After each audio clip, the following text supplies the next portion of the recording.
It is about that time of day. A very good afternoon to you. This is the Monday edition of Market View right here on Eswatini TV. My name is Nosile Sitole and welcome to the program.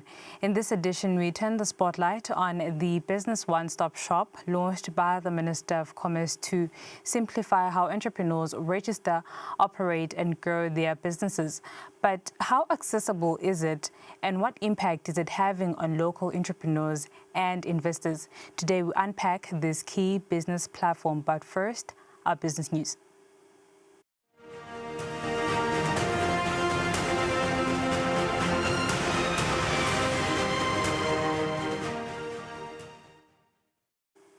In our business news this afternoon, as they always say, the money never sleeps. The Central Bank of Eswatini is calling on businesses interested in supplying goods and services to the bank to prepare for registration on its new e-procurement system, which is set to be launched in October this year. Speaking during a seminar at the trade fair on how to procure for the Central Bank, Warren Dlamini, Deputy Director, Finance Supply Chain, said all legal businesses, including entrepreneurs, are eligible to apply. There are opportunities for business in the bank, whether you are a sole trader or you are a big enterprise, depending on your category. There are business opportunities in the bank, but what we were also introducing is a new system that we are working on, and it will be rolled out mid-October to the mainstream suppliers. We are now piloting it. We were showing it to the vendors that were attending the seminar, and we're expanding and showing them what do they need to do so that they can, once they register in that platform or that system, they will then become part of the database of the central bank, whether a sole trader or a big enterprise, depending on the categories. Then when we have any requirements or needs as a bank, we can then go into that database, then invite them to provide us with bids or provide us with those quotations that we require, or even with those tenders that we'll be issuing and out. But this is not specifically for the general procurement of the bank, the daily needs that we are looking for, the daily requirements that we are looking for. So in order for them to be able then to be in the database, they need to register in this system and upload the requested documents that will be there. Then the bank will vet them. Then after vetting, then we'll then put them in the database. Then when we have a need, we can invite them to bid. We are looking for a legally registered entity. They must have all the relevant documentation and regulatory requirements that makes them to be a business, a legal entity in the country, which includes the trading license. We are also looking at dealing with enterprises that are tax compliant. We are looking at dealing with vendors that are not somehow debarred by Public Procurement Regulatory Act or the agency, but so that at the end of the day we don't find ourselves conflicting with other regulators. You must know that it is a competitive space, so everyone will then have to compete with everyone. So we are not saying those newcomers don't stand a chance. We are looking at a way of how then also as a business or as a bank we can grow new vendors to become better to compete with the big guns as well. Right, now we'll go for a net break. After that, we're discussing all things the Business One-Stop Shop. This is Market View. Stay tuned.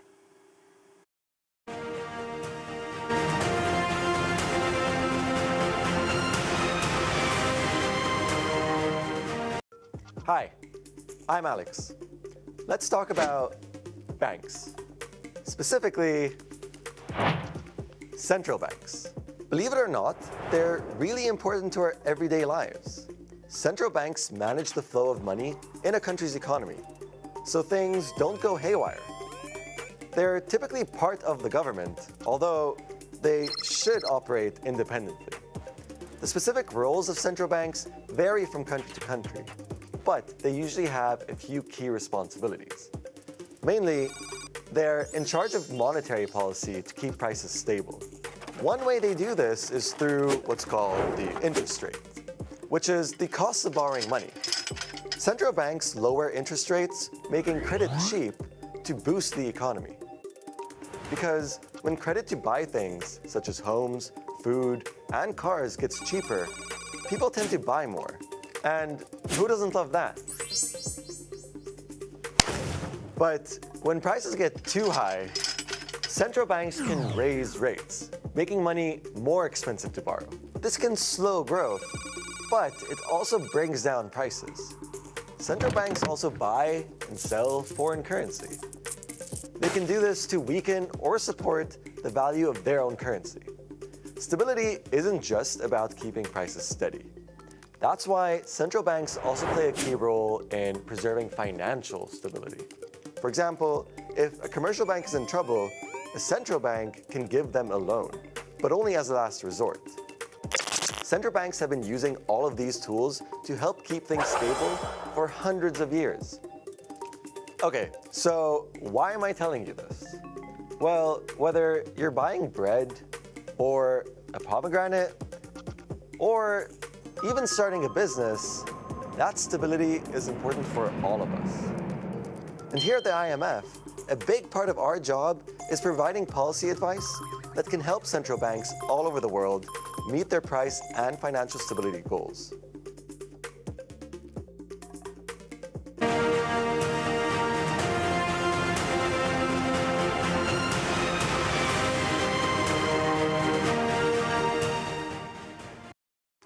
Ngiphinze ngamukela ngolumhlelo lohlelo iMarket View kanti ke sesingena ku segment yethu ye-Enterprise Watch.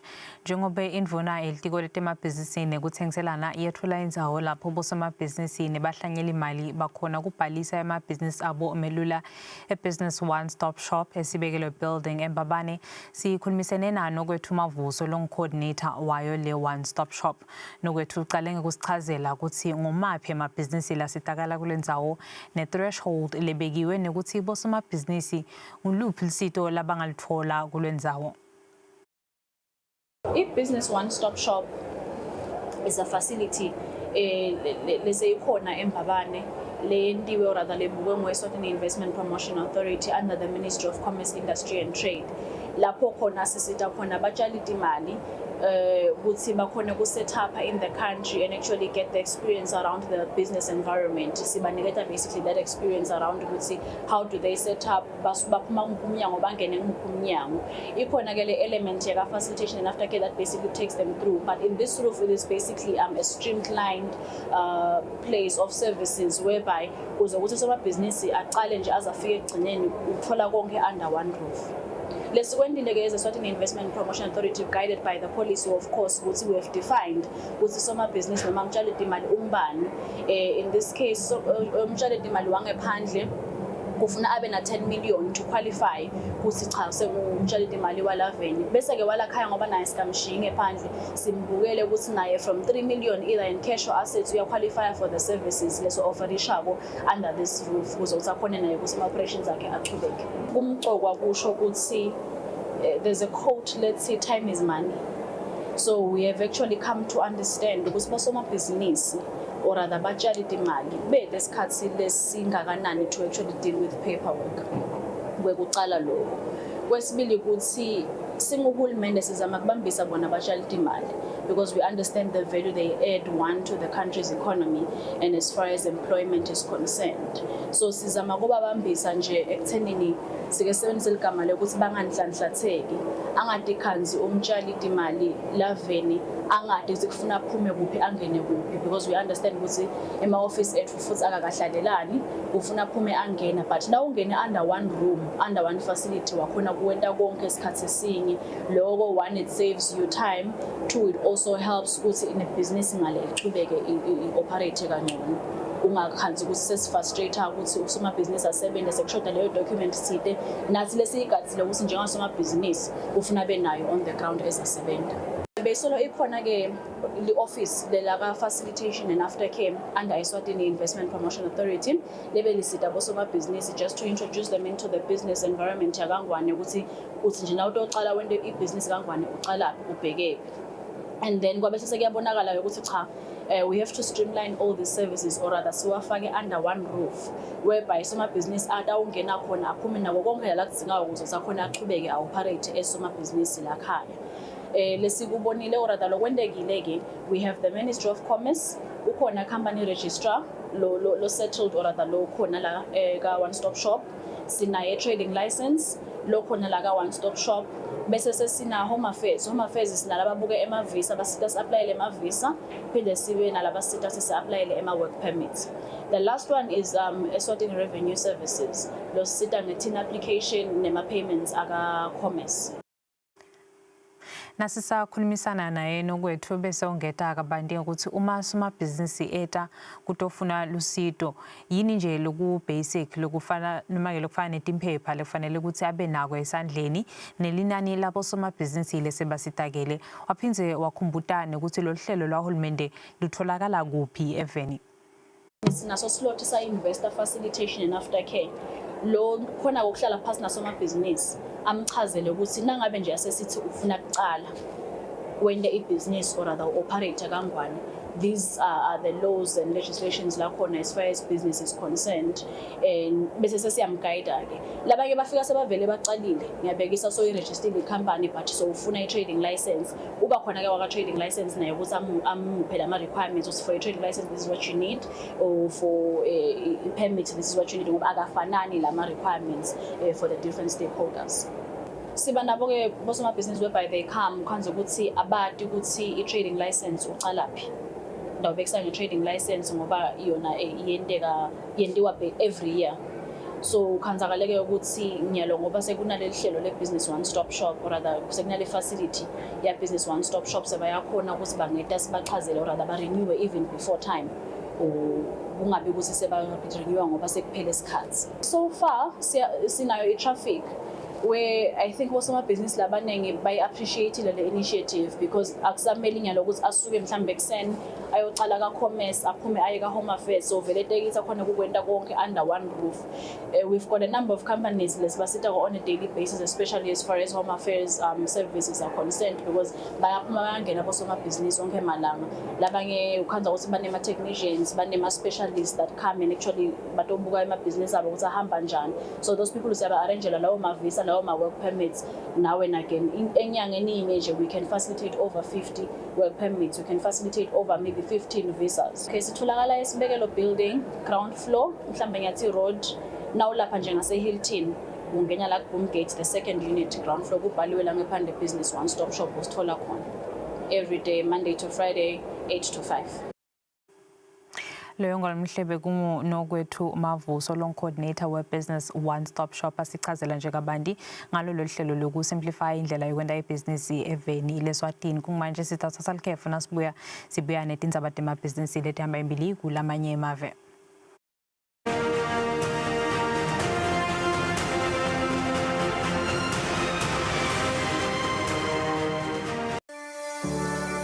Eswatini TV has signed a code of conduct that is enforced by the Eswatini Communications Commission.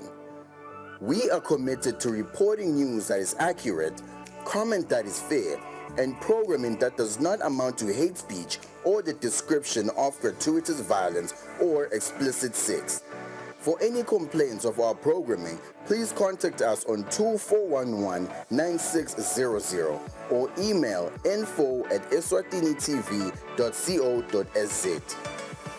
You can also contact the Eswatini Communications Commission on 2406-7000 or write a letter to ECCOM on PO Box 7811 Mbabane. Email address is info@ecom.org.sz.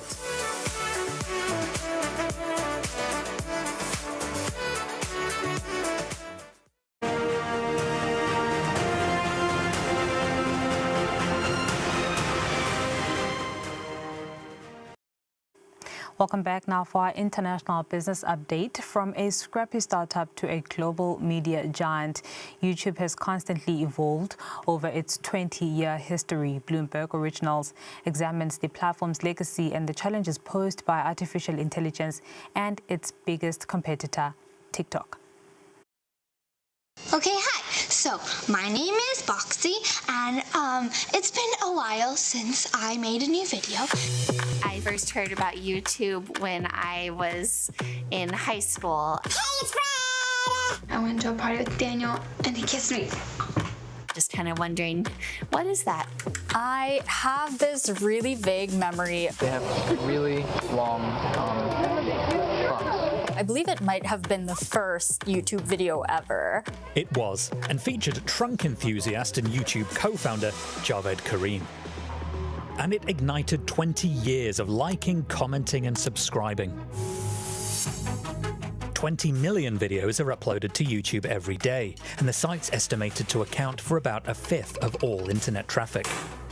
In the US, people spend more time watching YouTube on TV than Netflix, Amazon, or all of Disney's TV networks and streaming services combined. But the world's central repository of video content is now taking a risky gamble, while also facing its first real competition in years. The biggest threat for YouTube is that someone would come along and do what they did 20 years ago. And so, with novel threats knocking at its door, can a wealthy, grown-up YouTube still keep its kids engaged? You're still here.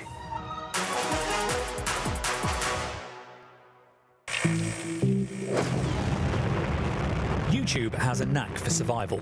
Should humanity accidentally deploy a planet-wide exit strategy, Earth may well just be old Nokia phones, Twinkies, and YouTube servers. And it has youngsters to thank for that. The vast majority of teens consume YouTube content every single day.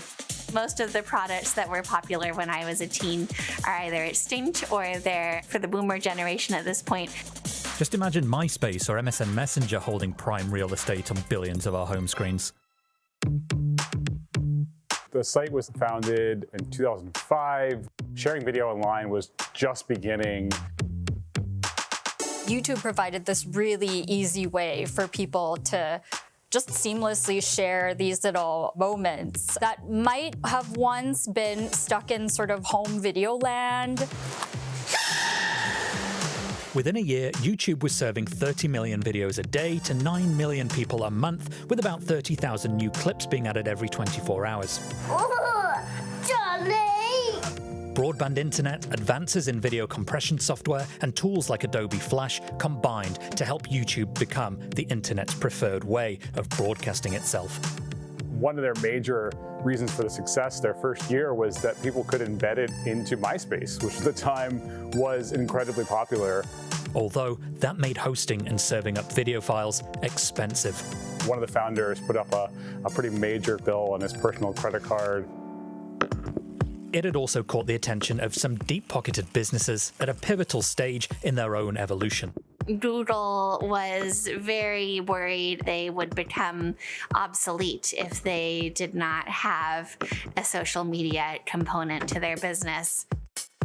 So it snapped up YouTube for $1.6 billion, enough for the founders to pay off their credit cards, go back and look at some more elephants, and have change to spare. And change really is the operative word here. This was the beginning of this sort of user-generated internet. So what had Google actually bought? At the time, a big viral success story was Brie Avery, better known as the character Lonely Girl 15. Hi, guys. It tapped into what YouTube did best. I don't really know how my parents would react to this. She was sort of talking to the audience as if they knew her. And countless other young people achieved cult status doing the same, including Boxy, aka actress Catherine Wayne. I was like, I'm not trolling. I am Boxy, you see? The old tastemakers that had kind of determined what would be in vogue, that was starting to change, and YouTube really catalyzed that shift. Not without some irony and costly legal crises, though, thanks to YouTube's belly full of copyrighted material from those old tastemakers. And they interpreted it this way that, listen, if someone's going to ask us to take it down, we will, but until then, we're going to keep it up. That soon came to a head. It's the latest round of charges and countercharges in Viacom's billion-dollar copyright infringement lawsuit against YouTube. Viacom ended up accusing YouTube and Google of knowingly putting up that copyright and making money from it.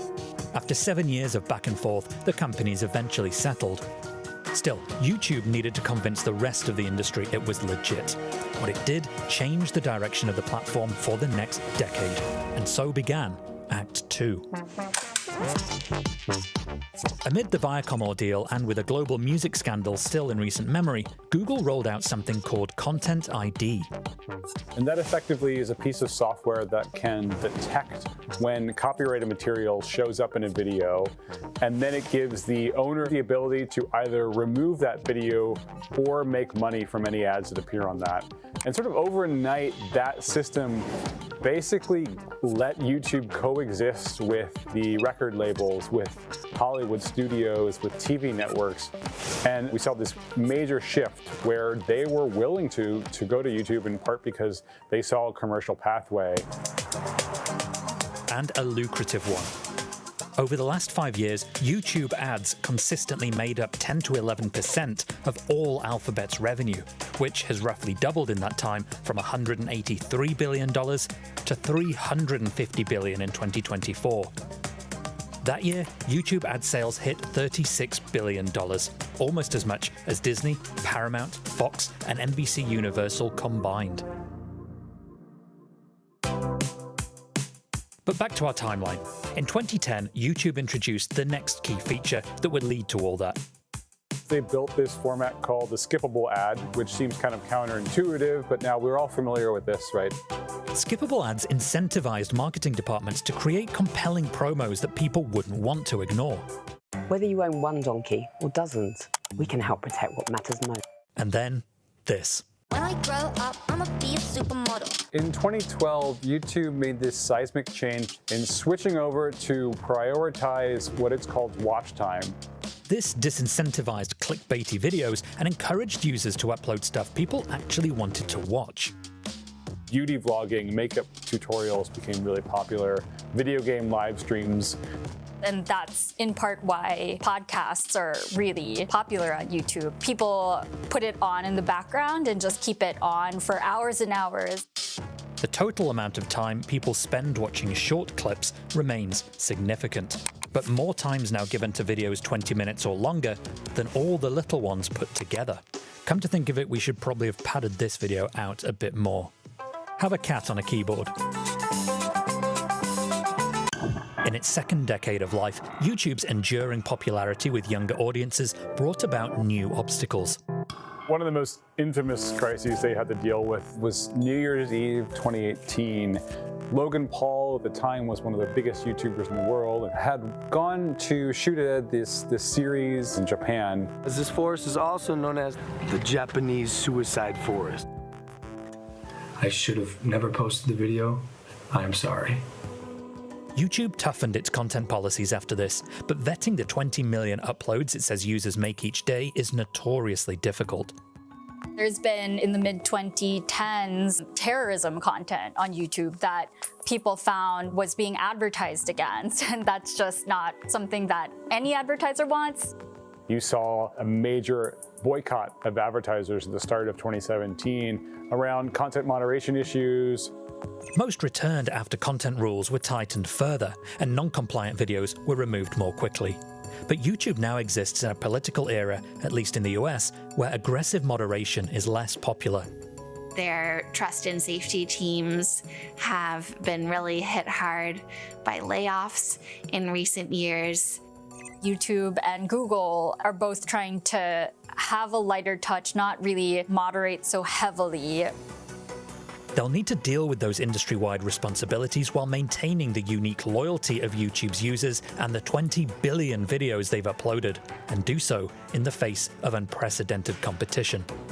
That will define how YouTube will do from here on out, in its third act.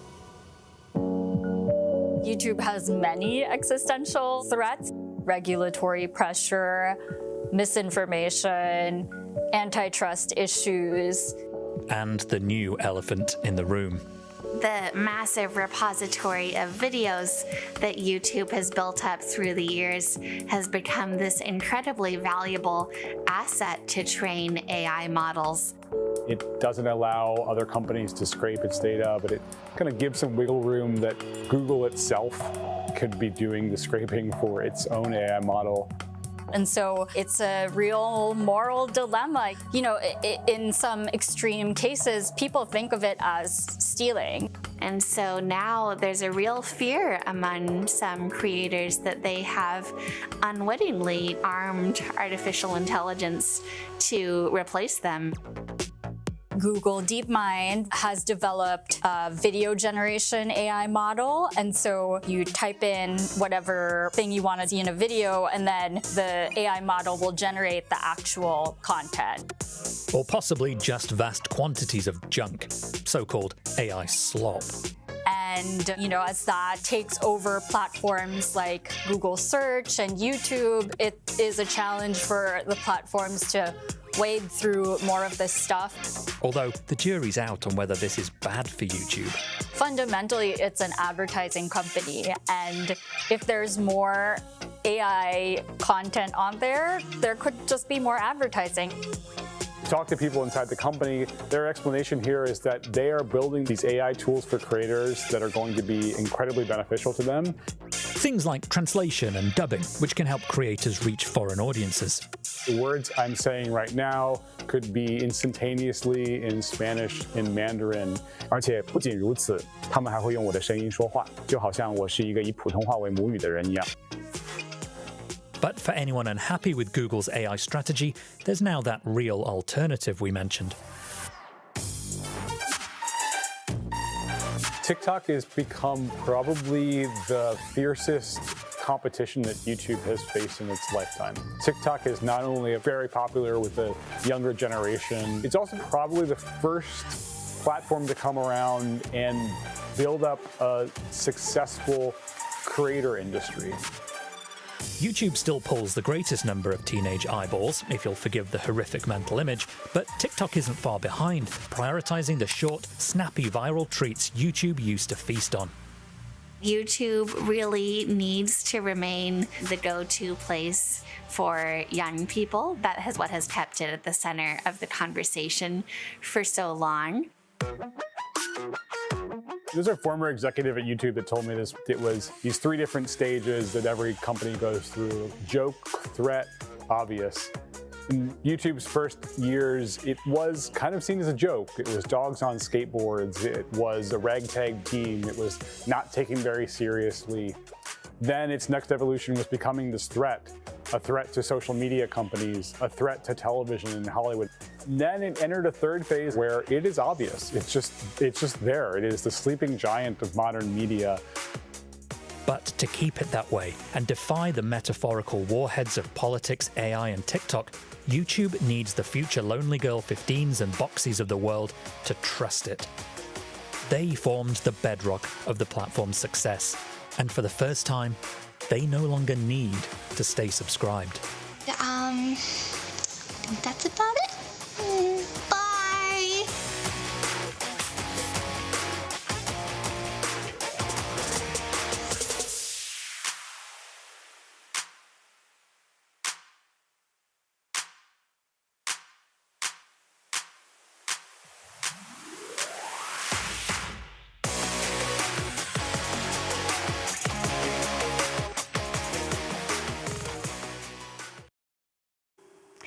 And that was a report from Bloomberg on YouTube's dominance of the digital landscape and monetization of content in the advent of growing competition. Otherwise, we wrap up today's edition of Market View. Until next time, from myself and the team, thank you for tuning in. Take care.